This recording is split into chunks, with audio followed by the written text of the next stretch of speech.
Hello दोस्तों, ज्ञान teaser में आपका स्वागत है। दोस्तों, जो भी छात्र हमारे सीटेट टेट की तैयारी कर रहे हैं या किसी भी टीचिंग एग्ज़ाम की तैयारी कर रहे हैं, वो हमारे इस शॉर्ट एंड समराइज सीरीज को फॉलो कर सकते हैं सीडीपी के लिए। इसमें उन क्वेश्चन का संकलन मैंने किया है जो मोस्ट रिपीटेड हैं, कई बार एग्ज़ाम में पूछे गए हैं। मैंने यहाँ पे इसका बहुत ज़्यादा एक्सप्लेनेशन नहीं दिया है क्योंकि यहाँ पे आपने बीएड में इसको पढ़ा होगा। मैंने यहाँ पे जो क्वेश्चन रिपीट होके आए हुए हैं उन्हीं का बस संकलन लिया है, जिसको मैं यहाँ पे प्रैक्टिस कराऊंगा और आपको याद कराऊंगा। और ये क्वेश्चन अगर आपने कर लिए तो आपको बहुत सारे क्वेश्चन देखने को मिल सकते हैं। 30 क्वेश्चन अगर आते हैं सीडीपी में तो आपको लगभग 25 नंबर आपका स्कोर ईज़िली हो जाएगा। अगर आपने इसको कर लिया, जितना भी मैंने प्रीवियस ईयर करवाया है उस क्वेश्चन को किया आपने, तो आपको काफ़ी अच्छा स्कोर देखने को मिलेगा।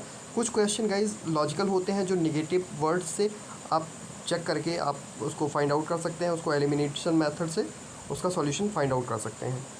लेकिन कुछ ऐसे क्वेश्चन भी होते हैं जो अक्सर गलत हो जाते हैं, अगर वो नहीं पता है तो वो गलत होना कंफर्म है। इसीलिए यहाँ पे मैंने जो सीरीज़ स्टार्ट की है वैसे क्वेश्चंस का संकलन यहाँ पे लिया गया है। ये हिंदी माध्यम के छात्रों के लिए स्पेशली ये है क्योंकि मैंने इसमें हिंदी के शब्द ही प्रयोग किए हैं। तो गाइस, पहला क्वेश्चन है, प्रक्षेपण शब्द का प्रयोग किसने किया? तो प्रक्षेपण शब्द का प्रयोग सिगमंड फ्रायड ने 1849 में किया। दूसरा प्रश्न है जो पूछा गया है, प्रक्षेणात्मक अधिगम संप्रत्यय ये सिद्धांत किसने दिया, इसके बारे में किसने बताया?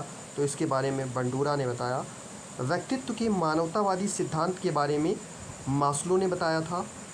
ह्यूरिस्टिक विधि जो कि बहुत ज़्यादा इंपॉर्टेंट है, बीएड में भी इससे क्वेश्चन पूछे जाते थे और इससे बहुत डिटेल में आपने पढ़ा भी होगा। इसके बारे में किसने बताया था? H.E. आर्मस्ट्रॉन्ग ने। गाइस, एक क्वेश्चन है टैट, इसका क्या फुल फॉर्म होता है? तो इसका हिंदी में फुल फॉर्म होता है प्रासंगिक अंतर्बोध परीक्षण। टैट एक तरह का पर्सनालिटी टेस्ट होता है, इसमें इमोशंस और बहुत सारी चीज़ें आपकी चेक होती हैं। तो यहाँ पे टैट का फुल फॉर्म पूछा गया है प्रासंगिक अंतर्बोध परीक्षण। गाइज, अब नेक्स्ट क्वेश्चन जो है वो ये है कि बालक की अधिगम अक्षमता से क्वेश्चन बहुत सारे आते हैं। यहाँ पे जो बहुत बार रिपीटेड है मैंने उसका संकलन लिया है।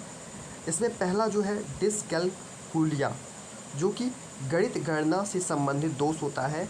गणित गणना में जो बहुत बार गलती करते हैं उनमें अक्षमता होती है गणित से संबंधित, उसको क्या बोलते हैं? डिसकैलकुलिया एक बीमारी का नाम है, इसको बोलते हैं।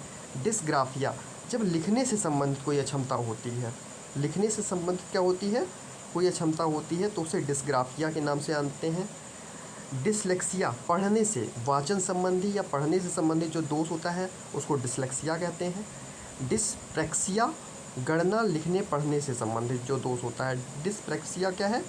गणना करने में, लिखने में, पढ़ने से संबंधित जो दोष होता है वो किसके अंतर्गत आता है? डिस्प्रैक्सिया के अंतर्गत। अच्छे से इसको याद करिए क्योंकि इससे क्वेश्चन कन्फर्म है, आना फिक्स है, 1 नंबर का क्वेश्चन।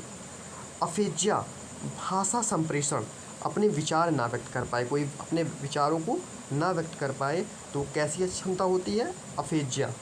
डिस्फेजिया, मानसिक रूप के कारण, मानसिक रूप के कारण जिसके लिए क्या यूज होता है क्षमता? डिस्फेजिया। डिस्मॉर्फिया, एक क्या है? डिस्मॉर्फिया, यह शारीरिक भ्रम से संबंधित दोष है। शारीरिक भ्रम मतलब अपने ही शरीर में ऐसी चीज़ें होंगी जो वो इंसान जान नहीं पाएगा, वो एक ऐसी अक्षमता होती है।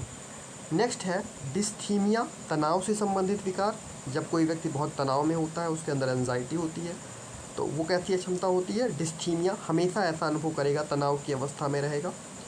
बुलिमिया, अधिक भोजन करने की प्रवृत्ति। बुलिमिया क्या होता है? ऐसे छात्र जो अधिक भोजन करने की प्रवृत्ति, चूँकि हम ये छात्रों के पर्पज़ से पढ़ रहे हैं तो उनके संबंधित ये बालक की अधिगम अक्षमता, यहाँ पे ध्यान रखिएगा, बालक की अधिगम अक्षमता। बुलिमिया में अधिक भोजन करने की प्रवृत्ति, ऐसे छात्र जो अधिक भोजन करने की प्रवृत्ति वाले होते हैं। अब यहाँ पे एक स्टेटमेंट आपको ध्यान रखना है कि किशोरावस्था शैशवावस्था की पुनरावृत्ति है। किशोरावस्था जो होती है वो शैशवावस्था की ही पुनरावृत्ति है। ये स्टेटमेंट किसने दिया? ये रॉस ने दिया था। किशोरावस्था शैशवावस्था की पुनरावृत्ति है, स्टेटमेंट किसने दिया? रॉस ने दिया था। एक क्वेश्चन है, अधिगम के लिए केंद्रीय तत्व क्या है? अधिगम के लिए जो केंद्रीय तत्व होता है वो क्या होता है? पुनर्बलन। पुनर्बलन मतलब क्या होता है? सपोर्ट। पुनर्बलन का क्या मतलब होता है? सपोर्ट होता है। अधिगम शिक्षित करने के लिए, मतलब किसी में कोई नई चीज़ सीखने के लिए क्या होता है, सपोर्ट करते हैं। शिक्षक का कार्य क्या है, पुनर्बलन देना। अब प्रेरणा का द्विकारक सिद्धांत हर्ज़बर्ग ने दिया था। अब प्रेरणा का द्विकारक सिद्धांत किसने दिया था, हर्ज़बर्ग ने दिया था। गाइस इस वीडियो में इतना ही, नेक्स्ट वीडियो में और नए टॉपिक के साथ मिलते हैं, तब तक के लिए धन्यवाद।